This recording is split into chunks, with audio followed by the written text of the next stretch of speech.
நிஜமாவே குடிக்கிறத விட்டியானே? எப்படி நான் விட்ட? எனக்கு கொஞ்சம் சொல்லுன, உனக்கு கொஞ்சம் புண்ணியமா போகும். பேர் என்ன? ஆனந்தண்ணே. என்ன ஆனந்த் திடீர்னு? எனக்கு ஒரு வயசுல பையன் இருக்கான்னு.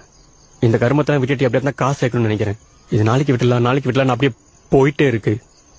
என்ன பண்றதுன்னே தெரியலன்னு. குடிக்கிறத விட்டுலாம் நினைச்சீங்கல்ல, அது ஒண்ணு போதும்.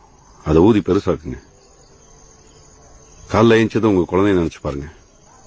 குடிச்சிட்டு கண்டவங்கிட்ட காசுக்காக கையேந்தினது, ரோட்ல விழுந்தது, அடி வாங்கினது, இதெல்லாம் நினைச்சு பாருங்க. உங்களுக்கு ஒரு குற்ற உணர்ச்சி வரும். அந்த குற்ற உணர்ச்சியை தூக்கி அப்படியே உங்க குழந்தை மேல போடுங்க. அது வைராகியமா மாறும். நாளையில இருந்து குடிக்க மாட்டேன் தானே யோசிச்சிருப்பீங்க. அதை அப்படியே மாத்துங்க. இன்னைக்கு குடிக்க மாட்டேன்னு முடிவு பண்ணுங்க. பதட்டமா இருக்கும், பெருசா ஏதோ இழந்த மாதிரி இருக்கும், வதரும். அதெல்லாம் ஒண்ணுமே ஆகாது.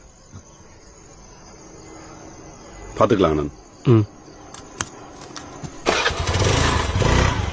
எங்க வைன் ஷாப்க்கா? இல்லண்ணே, நாளைக்கு பாத்துக்கலாம்.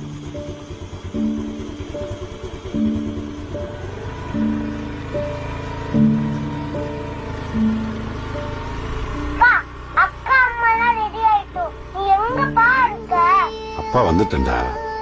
இதோ கிட்ட வந்துட்டேன். ரொம்ப நேரமா இதே சொல்லிட்டு இருப்ப. எப்பப்பா வருவ? லவ்விடா செல்ல குட்டி. பாப்பா 5 என்னங்க. அப்பா அதுக்குள்ள வீட்டுல இருப்பேன்.